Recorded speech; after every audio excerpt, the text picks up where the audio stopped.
Televiziyaya baxmıram, müğənnilərə qulaq asmıram, komediyalara baxmıram, cavanları tanımıram. Maraqlı deyirdi ona görə. Son 6 ildir mən KVN-də yoxam. Kinodan da imtina eləmişəm, teatrdan da imtina. Bir dənə qalıb reklam. Böyük iddialarım yoxdur. Cibimdə indi bir baxdım, 52 manat pul var idi. Nə düşünürəm onu da deyirəm. Qabaq çox səhv edirdim. İndi az eləm onu peşəkar səhvlər. Doğrudan mənim haqqımda pis şeylər danışırlar o vaxtı. Özünüzü ruhən neçə yaşla hesab edirsiniz? 18. Dediyiniz kimi bax 20 gün, 10 gün bəzən komada qalanda nəsə görürlər o yuxu. Bəli, mən görmüşəm, çox şeylər görmüşəm. Nə görmüsünüz? Əfsuslar olsun ki, onları deyə bilmərəm sizə. Çünki mənə hələ icazə vermirlər Allah deməyə. Kim icazə vermir onu deməyə?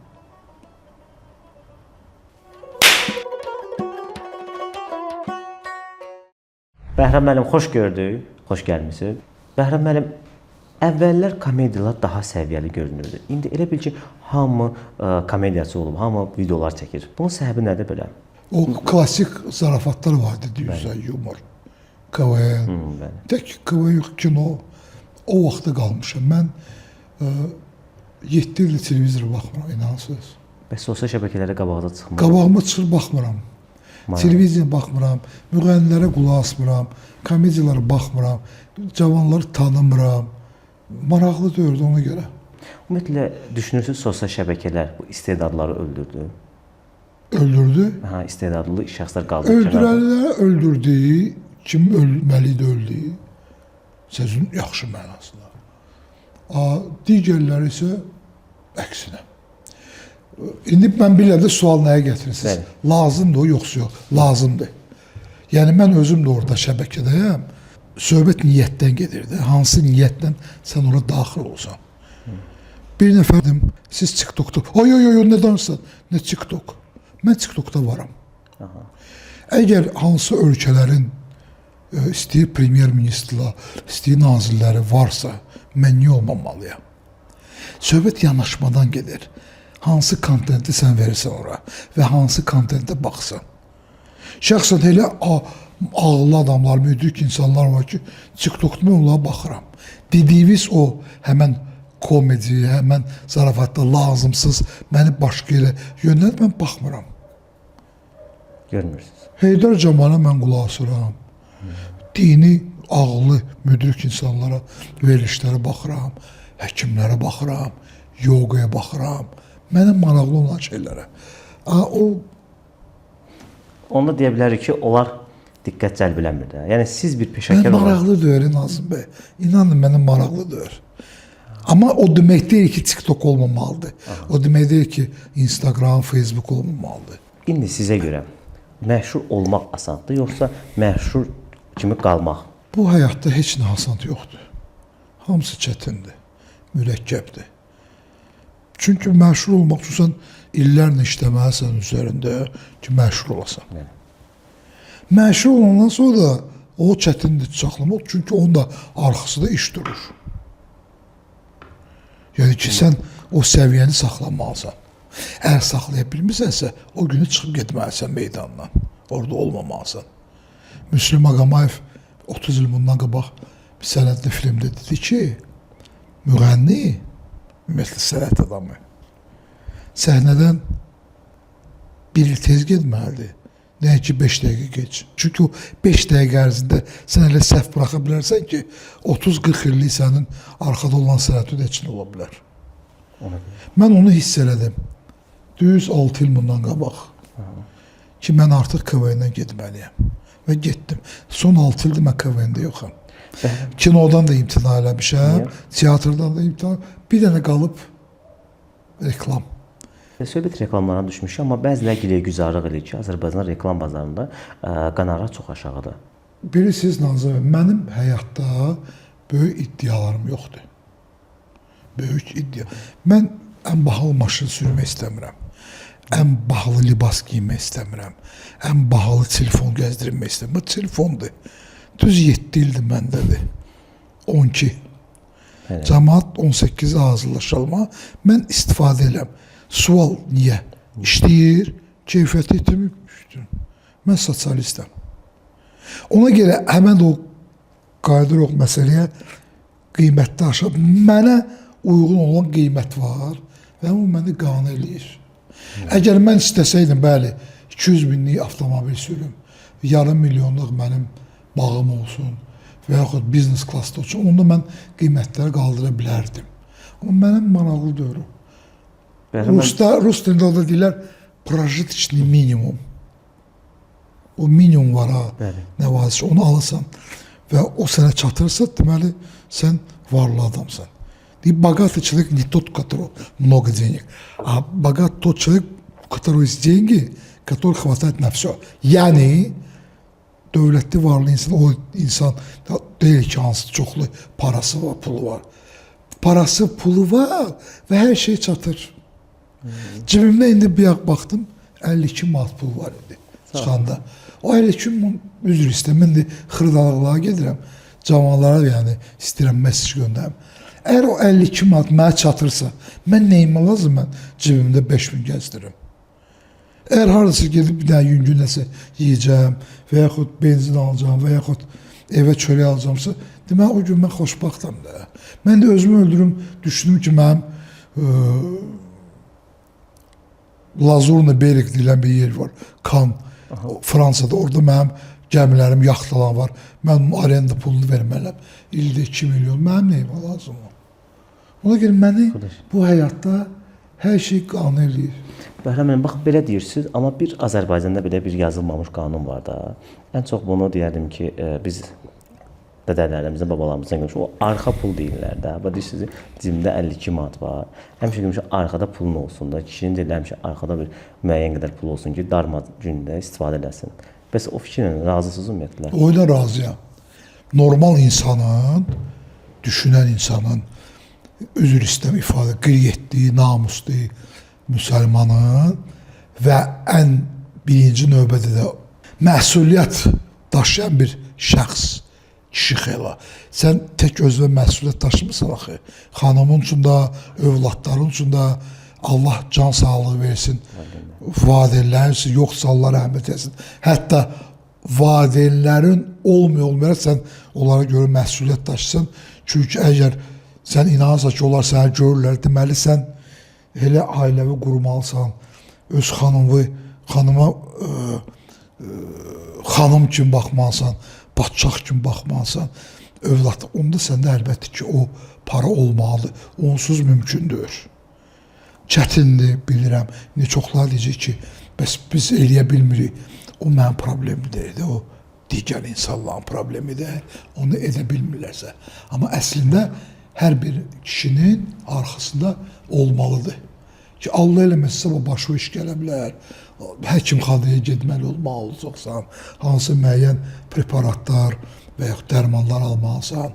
Və yaxud Allah eləməsin başına nəsə iş gəlib ki, o məclisi yola verə bilərsən. O olmalıdır. Söhbət bayaq KVN-dən düşmüş. Dediniz ki, 6 ildir KVN-də yoxam da. Bəli. KVN-də qazandığınız şan, şöhrəti, ulduzluğu indi qazanmaq olar? Bilirsiniz Nazım bəy, insan özünə asılı deyil, hər şey özündən asılıdır. Amerikanlar deyir ki, biznes hər bir yaşda başlamaq olar. 30'da, 40, 50, 60. İnsan özündən asılı və onun energetikasından. 40-50 yaş başlayanda çətin olur. O sizdə, məndə yox. Nəyə çətindir?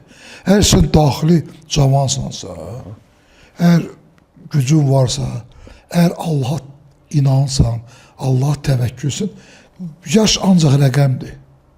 Patoloji, fizioloji, əgər sən səhər durursansa, hərəkət edirsənsə, gedirsənsə, gəzirsənsə, fitness, idman, üzr istəyirəm, soğuk duş qəbul etsənsə, gözlərin açılırsa, potansiyel güclü testosteron gözündən çıxırsa, onda sən hər bir yaşda elə bilərsən bunu. Sən niyə özünü söndürürsən? Axı Allah Teala onu buyurmayıb. Hər bir müsəlman ömrünün axırına kimi hərəkətdə olmalıdır və çalışmalıdır öz üzərində. Ki, mənim 55 yaşım var, artıq həyat qutarır. Çinliyə desən ona və yaxud Yapona gülərlər. Çünki onlar 70 yaşında həyatları başlayır. İşlərini bitirirlər, sonra başlayırlar. Özünüzü ruhən neçə yaşla hesab edirsiniz? 18. Fiziki bəli, mən artıq görürəm ki, o həmən fizika yoxdur. Amma daxildə 18 yaşım var. Və gözəlliyi görmək qabiliyyəti var. Və istəyirəm çalışım. Ona görə hər səhər deyirəm, Elhamdülillah, Rabbin aləmin. Allah'a dua edirəm, çox sağ ol deyirəm. Hər gün xahiş eləmirəm, amma istəmirəm. Благодарю, təşəkkür, çox sağ olun dildə ki, səhər durduğum, nəfəs aldım. O gün biri mənə deyir ki, Bəhram necəsin? Demə əla. Deyir, necə əla? Biz bu qədər problem. Deyim, babalam, problem olub, var, olacaq da. Sadəcə Allah'a dua eləmək lazım ki, problemlər sağlam olsun ki, biz onları həll eləyə bilək. Əla deyirəm, əgər mən səhər durdum, uyandım. Nəfəs alam, nazımı görürəm, eşidirəm, dinləyirəm. Mənə verilişi dəvət hərəkət edirəm öz ayaqlarımdan, deməli əla. Çünki 5 il bundan qabaq bu mənim həyatımda yox idi. 20 gündür komaya düşmüşdüm, o dünyadaydım. Və hər gün, hər səhər, hər axşam Allah'a dua edirəm ki, Allah çox sağ ol. Hər şey həladır. Bəhram müəllim, elə komadan söhbət düşmüşkən, bəzən olur ki, insanlar dediyiniz kimi bax 20 gün, 10 gün bəzən komada qalanda nəsə görürlər o yuxu. Bəli, mən görmüşəm, çox şeylər görmüşəm. Nə görmüşsünüz? Əfsuslar olsun ki, onları deyə bilmərəm sizə. Çünki mənə hələ icazə vermirlər Allah deməyə. Kim icazə vermir onu deməyə? Azərbaycan da bilməm, egregor dildə belə bir anlayış var. Mənə icazə verilmir hələ. Çox qorxulu şeylər görmüşdünüz. Yox, nə üçün qorxu? Əla. Hətta ətirləri deyə bilərəm.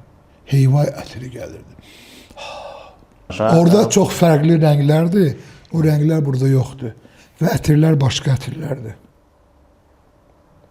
Necə rənglərdir ən çox? Mən o ətirləri orada eşitirdim də.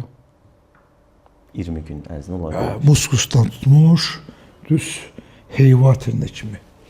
Hətta deyirlər ki, heyva qoxusu ətiri gəlir hafizlərdən. Hafizlər o insanlardır ki, Quranı əzbər bilirlər. Quran-ı Kərimi. Onların deyir, qoxusu ətiri heyva ətiridir. Mən onu hiss eləmişəm orada. Sizcə Azərbaycan yumorunun bitib ümumiyyətlə qızıl dövrü yoxsa hələ davam edir? Davam edir, amma qızıl yoxdur. Amma yumor var, pis, yaxşı var. Ümumiyyətlə insanlar güldən insanın həmişə içində bir duyğular olur. Bir kövrək olur da. Ümumiyyətlə Bəhram Bağırzadə kənardan pozitiv, şən, həyatsevən insan görünür. Bəs içdən necədir? Kövrəkdir Bəhram? Bəli. Çox kövrək. Son vaxtda mən çox kövrək olmuşam. Ən çox nəyə kövrələrsiniz? Atamı, anamı yada salanda, valideynlərimi yada salanda, uşaqlığımı yada salanda, dostlarımı hansı ki dünyalara dəyişiblər. Savadsız insan görəndə, cahil insan görəndə, urbanizasiya ilə şəhər mühitində yaşa bilməyən insanları görəndə, millətini pərt eləyən, biabr eləyən insanlarda mən kövrələm və dua edirəm. Deyim, ay Allah, onlara hidayət ver, ağıl ver, onlar da müdrik olsun. Atam, anam yadıma düşəndə onlar üçün dua edirəm. Dünyanı dəyişən dostlar üçün dua edirəm, kövrələm. Yəni bu belə.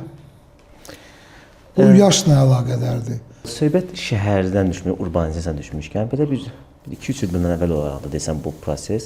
Daha sonra 2-3 il bundan əvvəl... Siz təzədən davam eləsin bu gün. Yox. Efirə gedən gündən. Yox, 2-3 il bundan əvvəl belə bir sizin hansısa fikriniz düzgün başa düşülməmişdi. Deyirəm, istəsə mən cavab verim, təzədən başlasın. Onu davam eləsin istəmirəm. Eləyə bilərəm, yəni... O ümumiyyətlə, bax, o nədən yarandı? O savadsız insanlardan, savadsız, cahil, hansı ki, müasir həyatla ayaqlaşa bilmirlər. Bax, indi bura gəlirdim. Studiyanın qabağında böyük bir salon var. Avtomobil salonu. Pəzəvəng kişilər, diyablar orada avtomobil alveri ilə məşğullar, satırlar. Salonda bir 50-60 da ən bahalı avtomobillər satırlar. Şüşələr də açıqdır. Mən keçirdim, başımı salımdım aşağı və görəm, bütün yer siqaret kötüylədir. Bu insanlar şəhərdə, paytaxtda gəlib avtomobil satırlar. Ən bahalı avtomobillər. Və öz salonların qabağında siqaret çəkirlər. külqabı, zibil yeşi olur, hamısını atılaba belə yerə. Bütün salonun qabağı siqaret kötükləridir.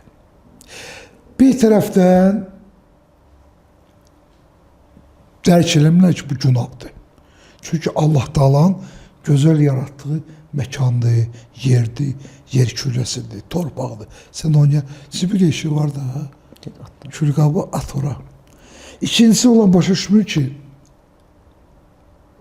ruzunu qaçırdan ən birinci bənd büstədir, zirzibil, çirk, qrəz. Qrəz olan yerdə, çirkab olan yerdə. Orada ruzu bərəkət yoxdur. Çünki orada əgər biraz da dərin geçsək, teologiya həmişə şeytanlar, cinlər olurlar. İstəyir ayaq yolunda, istəyir hamamda, istəyir çirkab yerdə. Təmiz olanda ona gəlmirlər.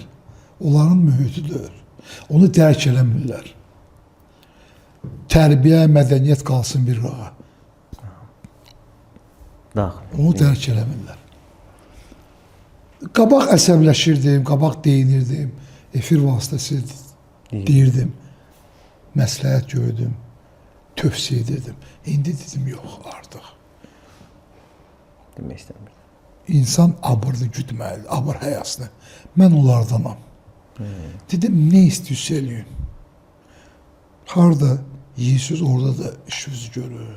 Siqaret atın, zibil atın, qışqıra danışın. Nə istəyirsiniz? Çünki ömrümüzü az qalıb. Mən bilmirəm hələm nə qədər yaşayacağım. Və bu mübarizə mən nə vaxtım var, nə imkan, nə də həbsələm var. Yəni hövsələm. Yorulmuşam. Kim nə istəyirəsin? Ruslarda belə bir misal var. Yəqit pro Ivana, on pro balvana. Mən deyir, alma deyirəm, onlar dolma deyir. Halbuki mən alma demişim, dolma demişim. Əgər o dolma görürsə onu qoy, özü bilə onun problemidir. Mənim problemim deyil. Bəhrəm müəllim, elə düşünürəm ki, və siz də gözəl görərsiniz, bir də başa düşərsiniz ki, Azərbaycanda istedadlı insanlar biraz gec tanınır. Geç tanınır. Gec tanınır. Amma o həmən insanın problemi deyil. Problem sistemdədir. Sistemdə. Çünki o insanların, dediğiniz adamlar istedadlı. Tanınması için birinci növbədə onun menajer olmalıdır.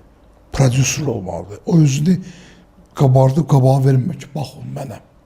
Dünyanın heç bir nöqtəsində elə bir şey yoxdur. Ki tanınmış insan tanınır və özü hamısını edir. Bizdə rəssam özü də gedib xolst alır, yəni katan, boyaları alır və s. Özü çəkir, özü cavab verir, özü jurnalistə, özü satır. Dünyanın heç bir yerində yoxdur. Elə bir şey yoxdur. Hamısının prodüseri var, menajeri var. Bizimkiler ona göre biz dünya səviyyəsində rəssamımız yoxdur. İstedadlı var ha, tanınmış istedat. Dahi. Ama Avropa, Bakıların bir söz var, biləcəkdə oyana tanınırlar. Niye? Çünkü prodüser yoxdur. Marketolog yoxdur, menajer yoxdur. Tek rəssam yox ha, müğənnilərimiz də elə, opera və s. O demək deyil ki, bizdə yoxdur. Futbolçularımız görürsünüz Avropa, dünyaya çıxa bilmirlər. Ona görə yox ha, futbol pisdir. Bunun menajer yoxdur ki, geçsin, desin ki, balam, aldı elə bir dənə götürək tanımış rəssam. Bir dənə Azərbaycanda rəssam tanımıram ki, onun saytı olsun. Saytı yoxdur. Galeriyalarımızın, muzey galeriyalarımızın saytları yoxdur. Nəinki Azərbaycanda, Rus və İngilis dilində yoxdur. Biz bu, hardan bu tanısılar görsünlər? Sistem həmən şeydir, həmən sistemdir. Şəxsən mən bayındır. Reklama çəkilirəm də son zamanlar. Mən heç vaxt danışıqlığa gedmirəm. Deyirəm, mən son nəticəni verir, harada mən qol çəkməliyəm. Mən danışıqlığa gedmirəm, mən istəməm. Mənə maraqlı deyil o. Və yaxud hansı problemlər olanda özüm getmirəm, hüquqşünasa deyirəm. Mən niyə özümü öldürmə? Əgər o mənim predmetim deyilsin, mən niyə o ilə məşğul olmalıyam? Peşəkarlar var da. Bu insan bir özünə verdiyi dəyərdir, mən deyərdim. Dəyərdən də başqa dünya belə işləyir. Bilirəm ki, futbol azarkeşisiniz. Hətta Qarabağın oyunlarında görürəm ki... Azarkeşi idim. Mən də azarkeş deyirəm. Amma məsələn, Qarabağın oyunlarını görürük də, postlar paylaşır. Qarabağın oyunları çünki Qurban mənim dostumdur. Çox yaxın dostum. Mən Qurban onu azarkeşirəm və sabah o İspaniyada məşq işləsə, mən gecəm İspaniyada onu azarkeşləyəcəm. O demək deyil, mən əstəğfurullah, Qarabağ futbolunu aşılamaq istəyirəm, ya Neftçini uşaq vaxtı azarkeş olmuşam və digərlər. Sabahları sabahda Avropaya çıxanda mən Sabahın da oyuna gedəcəm. Xəzər Lənkəran da qaydanda və çempion olandan sonra Avropa çıxsa mən gedib Xəzər Lənkəranda azarkeşliyim, Gəncəyə də gedəcəm. Kəpəsin. Yəni mən biraz maştab düşünən insanam. Yəni mən bölmürəm, bu Neftçidir, bu Qarabağdır, bu Lənkərandır. Azərbaycan adına. Azərbaycan komandası çıxış edirsə gedirəm. Hətta başım çıxmadığım beyzbol var, golf var və digər idman. Əgər Azərbaycan uşaqları orada iştirak edəcəksə, mən gedib onu azarkeşləyəcəm. Çünki mənim komandamdır. Bir dəfə şəkil paylaşır, Nəriman Axundzadə ilə bağlı desən şəkil. Bəli, dünən danışmışam onu. Baxın, həmin dövrdə Nəriman desə oynasa problem yaşanmışdı. Bəli. O heç kim üzr istəyirəm, podyaşka eləmədi. Bir də əmək elədi. Elə sözümü ona gətirəm. Bax, siz Nərimana dəstək Mən tanımıram o adamı. Mən Nərimanı tanımıram. Amma dəstək oldunuz. Mən dəstək oldum. Çünki mən yadıma düşdü, mənim 19 yaşım olanda 100 il bundan qabaq. Həmən şey mənim başıma gəlmişdi. Qəzetlər, jurnallar yazırdı ki, кто это такой глупый, лупоглазый парень в kepке позорит azərbaycanski narod. Bir ildən sonra çempion oldum, hamısı, Bəhram Bazar. Doğrudan mənim haqqımda pis şeylər danışırlar o vaxtı. Mən də başa düşdüm ki, Nəriman nələr çəkir, gecələr yatmır. Və o sönə bilərdi. Və o düzgün seçim elədi ki, Amerikaya getdi. Və o sözlərlə Amerika deyəcək, baxarsınız. Vaxt gələcək, bu kadrla çıxaracaqsınız, Instagramda paylaşacaqsınız. Qol vuranda, çempionlar və s. O uşaqda istedad var. İstedadları pisləmək, şəbələ qoşmaq, dalcıda qeybət etmək ən asan şeydir. Divanda uzansa ya çayxanada. Şimdi yündə yıxılır olur. Amma gəlib dəstək olma, tutma, başa salmaydı. Bir dənə tek mən, heç kim, bir Qurban onu dəstək elədi. Bir də mən dedim ki, bu uşağa kömək eləmək lazımdır. Və mənim həyatımda Nəriman kimi insanlar çox olub, onlara dəstək olmuşam. Rustaviç Padzeşko eləmişəm. İndi böyük nəticələr adlarını indi çəkmirəm. Niyə çəkmirəm? Ayıbdır, çünki öyle şeylər deməzlər axı. Yəni, xeyirxax görəndə sakit eləmək lazım. Qalan hamısı teatrdır, şou. Baxın, elə xeyirxax əməllərdən söz düşmüş ki, deyirsiniz ki, insan elədiyi xeyirxax əməlləri orada-burada danışmaz, sakitcə edir. Amma sol bilməməlidir ki, sağ nə edir. Sol əl bilməməlidir, sağ. Bu fikrə tərs münasib olaraq deyirlər ki, bəzən elədiyin yaxşılıqları paylaşmalısan ki, insanlar ondan örnək götürsün. Bu görür, sosial şəbəkələrdə insanlar bəzən elədiyi yaxşılıqları paylaşır. Eləsinlər, kim istəyir, mən eləmirəm. Çünki mənim təbiətimə uyğun gəlmir. Mən bəzi bizim məmurlar var, üzr istəyirəm, adlarını çəkmirəm. Gəlib 2 dənə qoyunu keçirlər, rayonda, kətdə, qapı düşüb, kloklarda ət paylayırlar. Mən elə şey eləyə bilmərəm. Xeyirxaxdır ki, eləmək istəyən niyyətindən keçib, var onunla imkan, get elə desən, mən efirdə, telekanallarda bunu niyə göstərsən? Başa düşən adam, İslamdan başı çıxan, Allahı sevən insan, ümumiyyətlə kainatı sevən, təbiəti sevən, insanı sevən, onu eləməlidir. Bu genetik kodla gəlib də bizə də. Mən niyə bu barbar bağırmalıyam? Mənim atam gələrdi 70-ci, 80-ci illərdə gözümün qabağındadır. Kiminsə evinə yas düşəndə, gəlirdi cuma axşamda otururdu 1 saat. Sonra belə süfrə qaldırırdı, səliqəli. pulu qoyurdu ora, bağlayırdı, çıxıb gedirdi. Akşam zəng vurdu ki, filan kəs, burada bir şey qoymuşuq götürürüz. Ay Arif, neyinirsən, nə lazım, nə yaxşı da var. Allah rəhmət etsin, gecəniz xeyir qalsın. Daha qışqırmırdı bütün cuma axşamı binayı ki, evdəki, ha filan kəs, pul ala, axayız deyəs, bugünkü cuma axşam mənlikdir, həci filan kəs yox. Elə şeylər qabaq Bakıda ayıb sayılırdı. Digər elə bilmirəm, amma elə şey eləmirdilər də, insanlar ayıb sayırdı ki, halbuki indi görürsən mikrofonu molla götürdüyü ki, cəmaət, bugünkü cuma axşamının sponsoru filan kəs, həci filan kəsdir.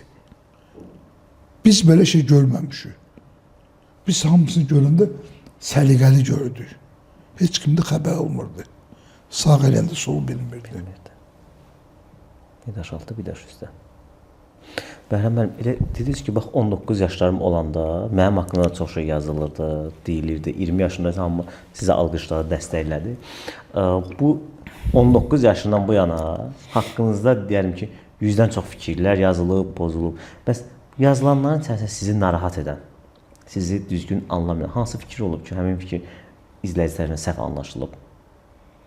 İndi onları sıralamaq istəmirəm. Bir şey deyə bilərəm ki, o kim ki yazır onları, inanın mənə əsəbləşmirəm. İnan mənə heyfslənmirəm. Sadəcə olaraq dua edirəm. Deyəm, Allah onlara hidayət ver, ağıl ver, onlar da müdrik olsunlar. Bu insanlar zəifdir də, o insan kim ki onu yazır, istəyir söyüş, son vaxtlar daxil olmaq olmur şəbəkələrə, söyüş. Çünki bu adam həm tərbiyəsizdir, həm mədəniyyəti yoxdur, həm də o debatı da apara bilmir, ancaq söyüşlə. Və söyüşlə insana mən cavab verə bilmərəm. Mənim mədəniyyətim və mənim daxili təbiətim ona yol vermir, icazə vermir. Ən azı blok edirəm onu. Həmişə. Və o insanla mən ünsiyyətli ola bilmərəm. Amma duamı edirəm. Deyəm, ay Allah, ona ağıl ver. Ay Allah, ona hidayət, səbir ver. Ay Allah, onu sağlam elə, sağlam düşüncəli elə. Ona zeyn açıqlığı ver. Hidayət. Azıb da öz yolundan.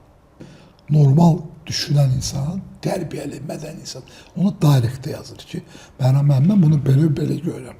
Və ya komment yazır, qışqır bağırla yox, sasyonmaqla, söyüşlə yox. Mədəni şəkildə. Direktə yazan olur ümumiyyətlə, baxın, iradlarınızı yazan olur, kimsə, Bəhram müəllim, bunu düz eləmədiniz, bu belə olsa daha gözəl olardı. Mən onlara təşəkkür edirəm. Direktə yazan, mən əstağfurullah, peyğəmbər deyirəm, mən supermen deyiləm, mənim də səhvlərim olur, gündə 1000 dənə.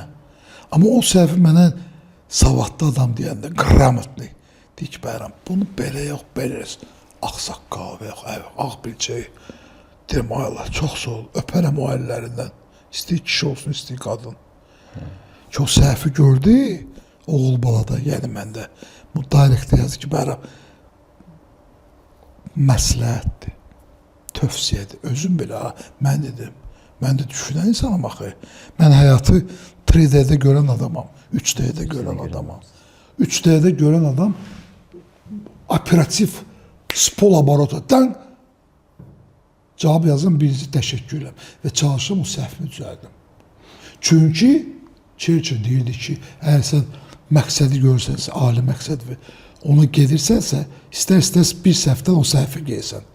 Əsas odur ki, entuziyazm itirməyəsən. Bəhram müəllim, baxın, bəzən sizin sosial şəbəkədə videolarınızı görürük. Uşaqlarla imza günlər, falan kitablarına pozitiv olursunuz, əylənirsiniz, onlarla deyirsiniz, gülürsünüz. Amma bu videolar olur da, həmin videolara bəzən fikir verirəm ki, başqa səmtə yozurlar. Bunu tənqid edirlər ki, Bəhram bağırda niyə bu hərəkət elədi, niyə belə elədi? Hansı hərəkəti? Uşaqlarla görüşdü. Uşaqlar həmsə pozitiv hərəkətlər edirsiniz, onlarla oynuyorsunuz, deyirsiniz, gülürsünüz. Çünki uşağın öz dili var da. Uşağın öz dili var. Uşağın uşaq kimi danışmaq lazım. Mən istəyirəm uşaq kimi danışmıram ki, Nazim müəllim, salam düzdür. Çünki şəxsiyyətdir, Nazim müəllim veriliş aparandır. Dale Carnegie deyirdi ki, говори на языке собеседника. O insanla kimlə ünsiyyətdəsən, onun dilində danış. Mən uşaqla böyük kimi danışsam, o məni anlamayacaq. Və yaxud böyük insanla uşaq kimi dərsəm, Nəzimcik necəsən, yaxşısan balam. Deyirsən bu hamısının öz dili var da. Mən olan səviyyəsinə düşürəm. Çünki vaxtı ki mən Makarenkanı oxumuşam. Uşaq psixologiyasını oxumuşam. Bir dəfə bir video görmüşdüm. Uşaq imza günü idi deyəsən, səhv xatırlamırsam. Yəni hansısa bir kitab sərgisi idi. Uşaq sizdən kitab alır, sonra sizdən bir oynayırdınız orada uşaqla. Rəqs eləmişəm. Rəqs eləmişdiniz. Bəli, indi kim rəqs edir? İstəyir cücələrim olsun, istəyir kim sevirsə idmanı, istəyir kukla, istəyir breakdown, istəyir cücələrim mahnısı. Ən əsası odur ki, uşaqlar məni çox istəyir. Görmüşəm. Çox istəyir məni. Mən onları istəyirəm ona görə. Və mənə deyirlər ki, Bəhram, siz kitablarınız niyə belə dəbdədir? Deyim, çünki onların valideynləri mənə güvənirlər. Dəvirəyir. Valideyn hansı ki, mənim zarafatlarımla böyüyüb, 90-cı illərdə, indi valideynlər, onların çocukları var. Onlar həmən Bəhramı tanıyırlar o illərdən və ona görə o dəviri var, güvənmə var. Bıraxırlar uşaqlar gəlir, hamısını imzalayıram. Və kitablarımda da ancaq sevgi, məhəbbətdir. Başqa şey ola bilməz.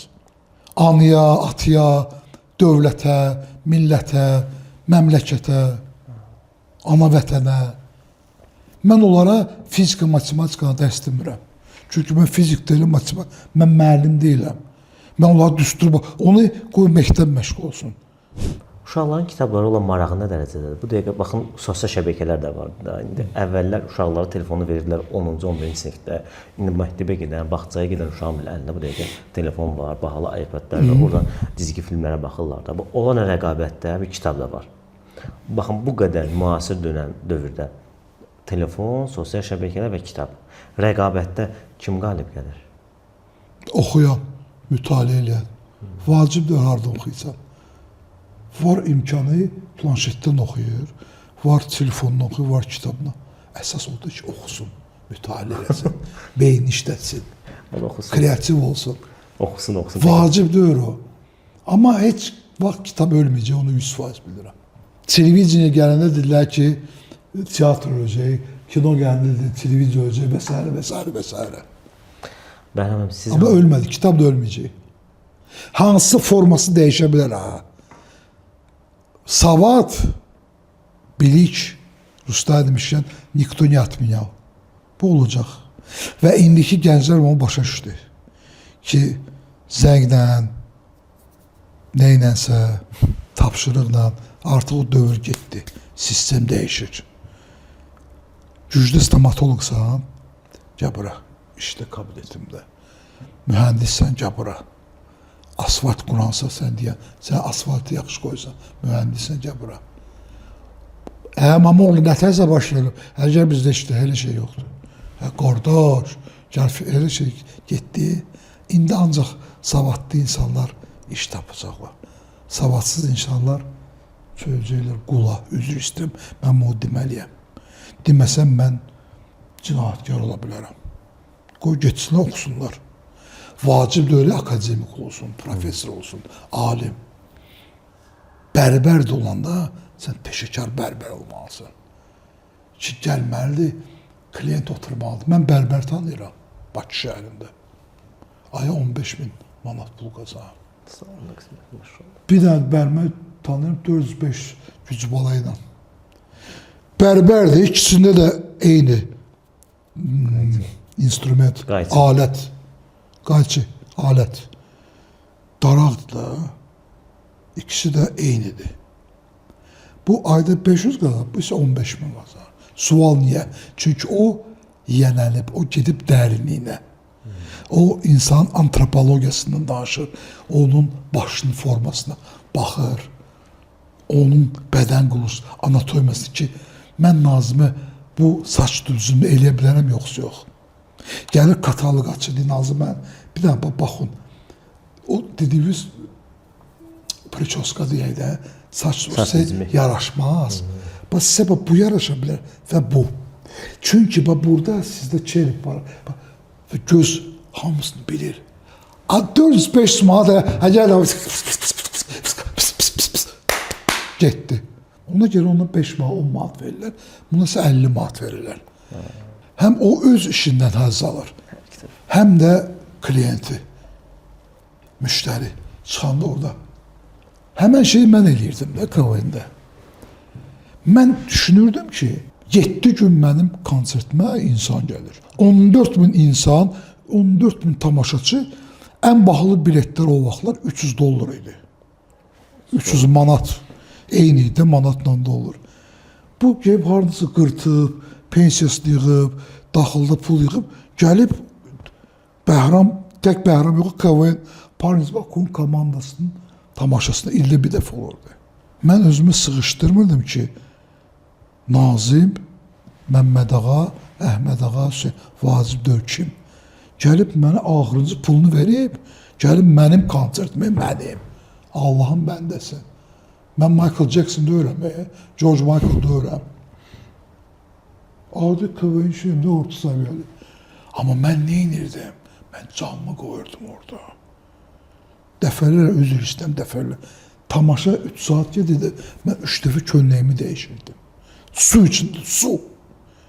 Çünki üstündə 25 il keçib, sonuncu konsertdən. Nazım Zəngli, bənimə bizim verilişə gələ bilərsiniz. Yumor klassikdir, yumor indiki niyə 25 il keçib, yaddan çıxa bilərdim. Amma yaddan çıxmam. Niyə? Çünki canımı qoymuşam. O illər Allah qəni rəhmət etsin. Ulu Öndər bir daha bizim tamaşalara gəlirdi. Can qoydu. Xalq artistinin göstəricisi Heydər Əliyev sarayının kassasıdır. Əgər 7 gün 14 min insan gəlib o qiymətə bilet alsa, deməsən xalq artistisə. Söhbət Bakıdan düşmüşkən, görürük də Bakının bəzi köhnə məhəllələri, köhnə binalar sökülür. Burada iki fikir yaranır. Bir qism deyir ki, Bakı itirir, bir fikir deyir ki, Bakı qazanır. Çünki müasirləşir. Həm itirir, həm qazanır. Mən sevinirəm ki, açıq dündə sizə. Bizi sökmək, hər şey olar da sökmək, söküsən. Amma əsas o deyil, söktüyün yerinə nə tikəcəsən. Söhbət ondan gedir. Mənim atam, Allah qəni dünyası dəyişir, atalar rəhmət eləsin. Həmişə arzu ilə yaşadı ki, onların evini söksünlər. Sovetskidə, Nijni Nagorno və Evək Nagorno yuxarı dağlıq küçəsi var idi. İndiki Abdullah Şaiq. Keçxavenlə Kamon arası. Və onun atası deyirdi, 38-ci ildə proyekt var idi. İndiki Elmlər Akademiyasından Şəlalı olmalı idi. Sovetskidən Şəlalı Azdrama kimi gəlməlidir. Azdrama qaban düz vağzala kimi. 1938-ci il. İndi 100 ildən sonra nə qalıb ki, 80 ildən sonra o həyata keçirilir. Çünki orada insanlar əziyyət çəkirdi. Orada doğrudan da elə evlər var ki, o sökülməlidir, amma adam kimi də, insan kimi. O insanları da düşünmək lazımdır ki, bu adam 30 il, 40 il, 50 il, 80 il burada yaşayıb, balaca bir daxmalarda. Bunun da parasını elə verir ki, qəlbinə toxunmayasan da. Bu da gəlib özünə normal bir ev tapsın. Ona münasib yaşasın. Ömrünə nə qalıb ki onu? Onu düşünmək lazım. Bir, insanı, vətəndaşı, sakini. İkincisi, düşünmək lazım ki, bunu sökəndən sonra nə tikim yox. Sən əvvəlcən düşünməlisin ki, burada nə tikiləcək? Ki, o şəhərə yaraşacaq, yoxsa yox. Bax, indi çoxları bilmirdi, indi çoxları şoka düşəcək. Filarmoniya, çox gözəl filarmoniyamız var. İncəsənət muzeyi var. Düz yuxarı kimi orada şəlalə kimi o zona hamısı qəbirstanlıq olub. Bayılı çoxları şoka düşmüş qəbir. Bəli, İçəri şəhərin cəmaatı, sakinləri 200 il, 300 il bundan qabaq dünyasını dəyişən İçəri şəhərlər orada dəfn edirlər. Düz Kəmbələn kəndi kimi. İndi orada filarmoniya tikilib, muzeyi də tikilib, göz institutu tikilib və s. tikilər də hatta çəkilə bir. İndi görün qəşəng. İndi o sual ya, o qəbirstanlıq qalmalıdır, yoxsa şəhərin mərkəzində. Və yaxud mum deyilən bir yer var. Aha, Mərkəzi univermaq. Ruska yazıçılar deyirlər çum. Çum. Daxili İşlər Nazirinin üzbəyiz. Bir 100 il bundan qabaq oradan keçmək olmurdu. Sual niyə? Niyə? Bir dənə qovxu vardı, bir dənə iyi var idi üzr istəyir ifadə görə. Ora ət bazarı idi. Pasaj bazarı ilə üzbəyiz. Pasaj idi, qoyunu, inəyi, malqara orada kəsirdi, dəhşətdir. İfunət var idi. İndi sual yəni o qalmalı idi orada. Şəhərin orası yoxsa söktülər. 60-cı ilin əvvəllərində mum, çum, indi tikiblər, nə də yox. Qızıldı. Fəvvarilər meydanı var ha. Bəli. İndi gözəl orada yarmarkalar keçirilir. Qabaq oranın adı parapet olub, sonra olub Karl Marx bağı, sonra yetdi gözəl, indi Fəvvarilər meydanı deyirlər. Ora biz nə olub? Orada qoyunları inəli malqaranın içərisində otarırdılar. Otarırdılar da geydilər orada, sonra salırdılar, çıxardırdılar. İndi görün nə qəşəngdir. İndi kimsə orada, kimisə ulu babası qoyun otarıb ki, o vaxtlar bizim yer idi, biz orada qoyun otarırdıq. Niyə bunu dağıtdılar? Niyə belə bir parkı? O düzgün deyir axı. Amma o demək deyil ki, hamısı sökülməlidir. Dominantlar qalmalıdır. Orada qəşəng binalar var. Onları saxlamaq lazımdır. Onları saxlamaq, qırağını, bucağını park eləmək, qəşəng infrastruktura. Onu necə ki, Allah canı sağ olsun, cənab prezidentin Ağşəhəri fikirləşdi. Qabaq qara şəhər idi. Girmək olmurdu ifunətdən. İndi girirsən, baxsan, Ağşəhər desən, bu hara biz düşmüşük. Qorodcu. Şəhərdə bir dənə də şəhər yarandı. Həmən şəhərdə Bayır şəhərdə olacaq. İnanın mənə, səbirli, təmkinli olmaq lazımdır. İnşallah. Və biraz maştab düşünmək, uzaq görənliyi eləmək ki, 10 ildən, 20 ildən, 30 ildən sonra burada nə olacaq? Əgər onu biz Einstein demişkən 3D'də görə bilsək, belə olacaq. Ümid edirik ki, 3D-də görəcəklər və səbrlə də gözləyəcəklər. Bəhram müəllim, suallarım bu qədər. Gəldiyinizə görə təşəkkür edirəm. Var olasınız. Mən sizə təşəkkür edirəm ki, bugün məni dəvət ediniz bu verilişə. Mən üzr istəyirəm sizdən də, operatorumuzdan da, redaktorlarımızdan, böyük bir studiyada, Zoom studiyasından və tamaşaçılardan birdən neysə düz deməmişəmsə, kimisə qəlbinə toxundumsa, indidən bu başdan üzr istəyirəm.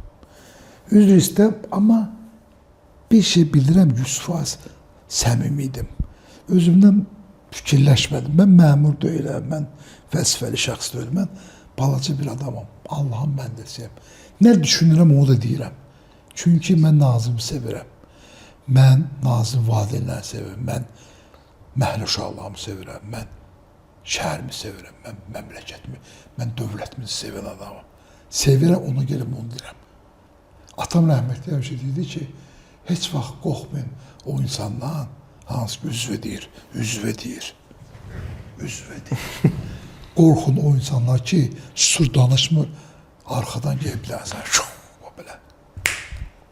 Mən üzvə deyirəm və deyəcəm və dediklərimin də arkasında dururam. Allahdan da başqa heç kimdən qorxmuram. La ilahə illallah. Allah razı olsun. Çox sağ olun. Gecə öz xeyir qalsın. Qaqaş, söndür onu.